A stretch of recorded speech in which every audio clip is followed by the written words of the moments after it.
Oi, meu nome é Débora.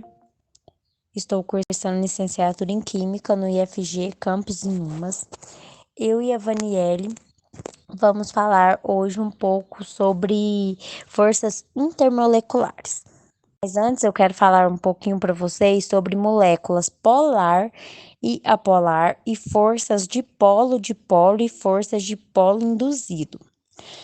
As moléculas polares são aquelas que apresentam polos positivos e negativos e se unem por meio desses polos. Ou seja, o polo positivo de uma molécula liga-se ao polo negativo de outra. A apolar é quando não há diferença entre a eletronegatividade dos átomos. Esta molécula é considerada apolar. O dipolo são as forças, atrativas que ocorrem entre as moléculas polares. Isto é, aquelas que não apresentam distribuição uniforme de carga ao longo da sua superfície. As forças de polo induzido são de fraca intensidade e ocorrem entre moléculas apolares, entre átomos de gases nobres ou entre moléculas polares e apolares. Essa força ocorre por uma deformação momentânea na nuvem eletrônica da molécula. Agora eu vou falar para vocês um pouquinho sobre as forças intermoleculares. Então, são as formas como as moléculas dos compostos polares ou apolares, formadas por ligações covalentes e interagem entre si. Elas foram propostas em 1873 pelo químico e físico irlandês Van der Waals. De acordo com ele, as moléculas podem interagir de forma diferente uma com as outras. Essas interações diferentes exercem uma grande influência sobre o ponto de fusão e ebulição da substância. E assim, a intensidade em que as moléculas interagem define o seu estado físico, sólido, líquido ou gasoso. Agora eu vou falar sobre as forças de London ou de polo induzido. Esse é o tipo de força que ocorre entre as moléculas apolares, ou seja, não apresenta polos positivos e negativos, porque os elétrons estão distribuído de forma uniforme em sua eletrosfera.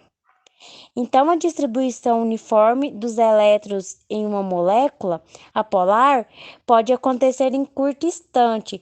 Os elétrons podem acumular-se em uma região de uma molécula, criando um polo negativo e outro positivo.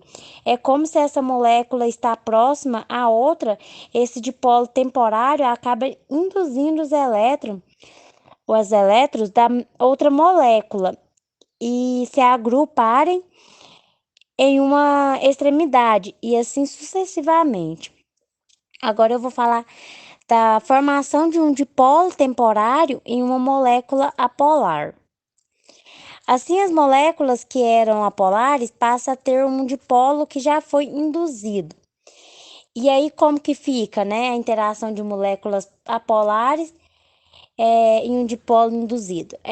Alguns exemplos de substância cuja as moléculas interagem por esse tipo de força são o gás carbônico, o CO2, o gás metano, o CH4, o gás etano, o C2H6 e o gás hidrogênio H2. Força de polo permanente ou de polo. É uma força intermolecular que ocorre entre as moléculas polares, em exceção daquelas que apresentam o elemento hidrogênio ligado diretamente ao flúor, oxigênio ou nitrogênio.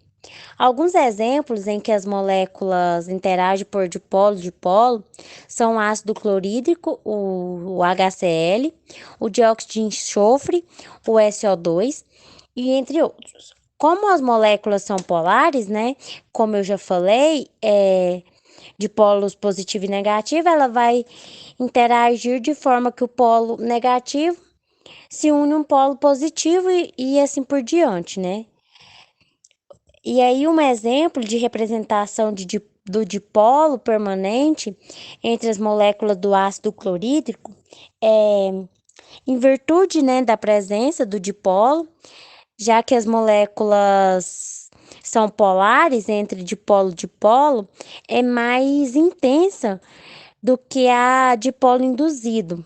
Agora vamos ver a ligação do hidrogênio. É um tipo de força intermolecular que também ocorre em moléculas polares, mas apenas se o átomo de hidrogênio estiver ligado diretamente a um dos três elementos químicos, como flúor, oxigênio e nitrogênio, mais eletronegativas da tabela periódica. Alguns exemplos: o ácido fluorídrico,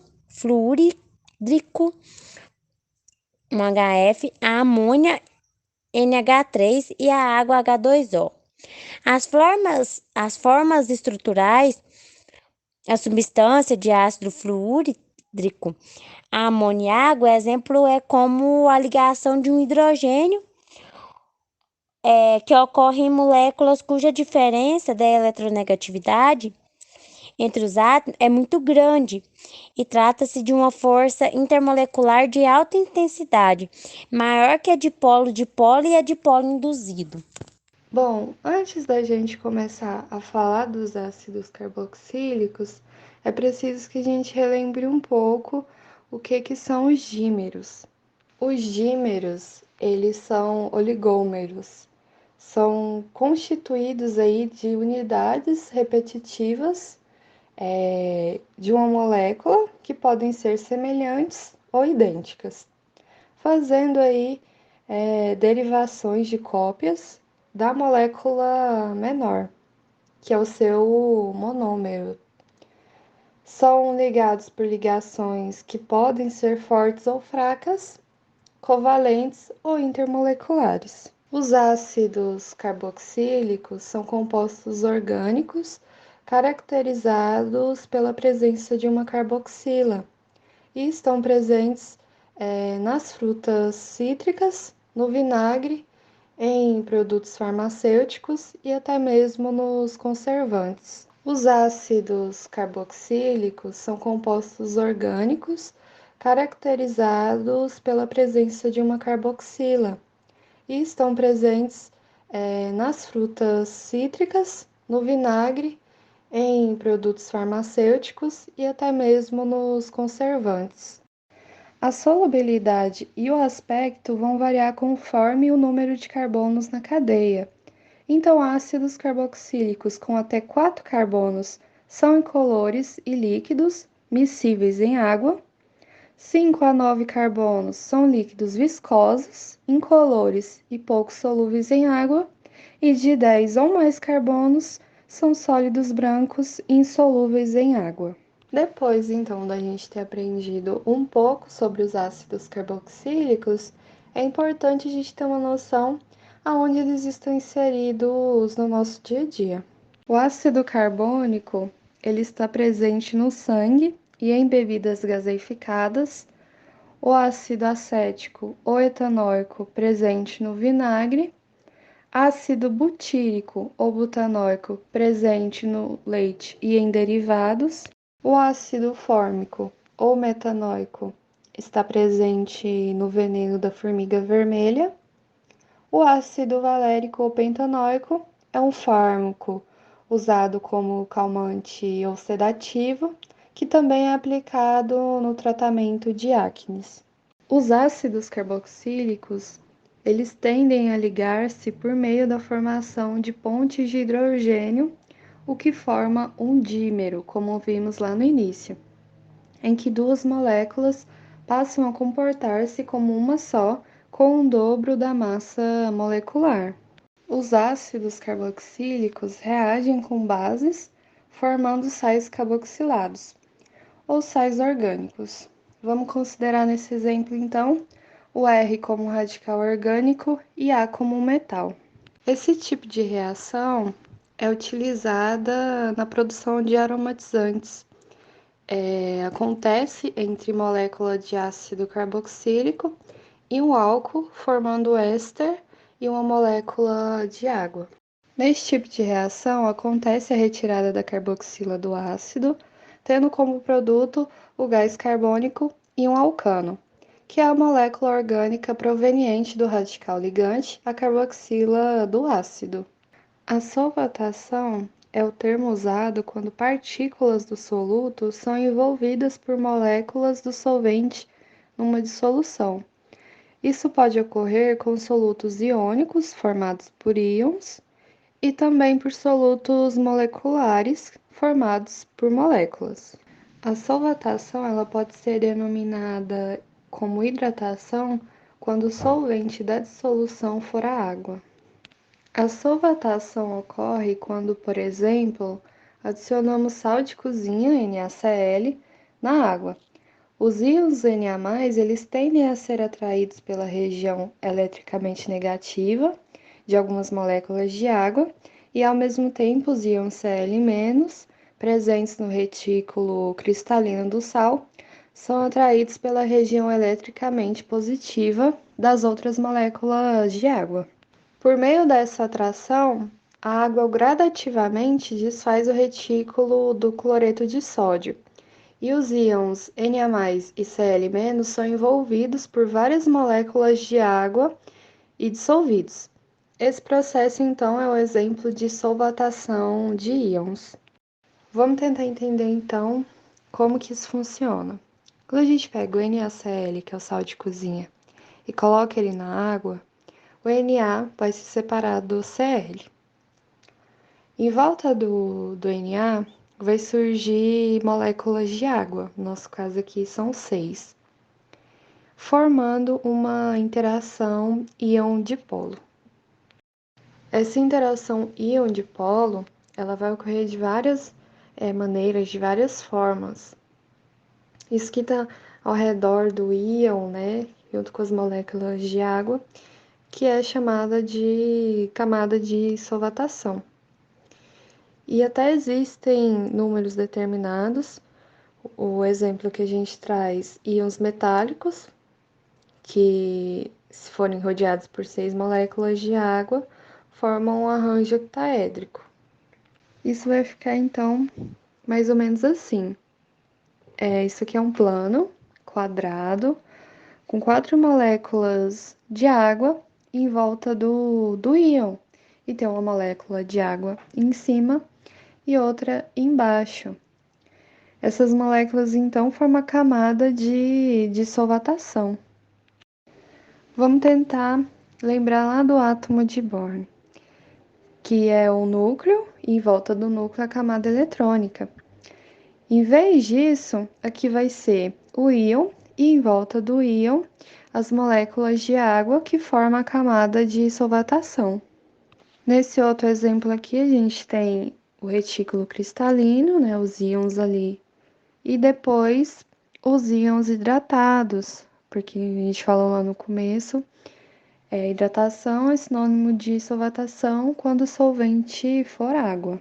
O processo de solvatação requer um gasto de energia que é empregada no rompimento tanto das ligações entre os íons do soluto quanto das interações das moléculas do solvente. Sendo assim, essas duas primeiras etapas do sistema são endotérmicas. Porém, há uma liberação de energia devido à formação das interações do soluto com o solvente, o que constitui aí a fase exotérmica. Todo esse processo contribui para a estabilidade dos íons da solução, além de evitar que os ânions e os cátions se unam outra vez ao formar uma espécie de rede protetora, que a gente viu anteriormente, é a camada de solvatação. Então, a gente vai agora para o nosso último exemplo. Vamos pegar um cristal de NaCl. O cristal de NaCl tem um retículo cristalino iônico. Ele vai ser quebrado, vai ser rompida essa ligação. E toda ligação que ela é quebrada, ela absorve calor. Aqui do outro lado, né, a gente tem os íons solvatados, né, que foi o cristal de NaCl, né, do sal de cozinha, já em contato com a água, formando, como eu falei lá no início, os íons de pólen. E nessa formação, né, quando forma uma ligação, essa ligação libera energia, libera calor. Então vamos imaginar o seguinte: se a solvatação ela liberar uma energia maior que a do retículo cristalino, que é aquela de quebrar, né, a ligação, a soma das duas vai ser negativa.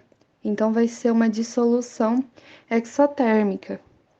Se a solvatação ela liberar uma energia menor que a do retículo cristalino, a soma das duas então vai ser positiva, vai ser uma dissolução endotérmica. Por fim, a solvatação então ela está constantemente presente em diversos processos que ocorrem no organismo humano, né, no nosso organismo. Inúmeras substâncias orgânicas e também inorgânicas, elas são transportadas em meio aquoso através desse mecanismo de dissolução, como é o caso de proteínas, íons, gases, nutrientes, hormônios, entre muitas outras. A hidratação do nosso corpo também envolve o processo de solvatação. O organismo humano é dotado de diversas substâncias, como o ácido hialurônico, que formam fortes interações com a água, o que evita aí a nossa desidratação.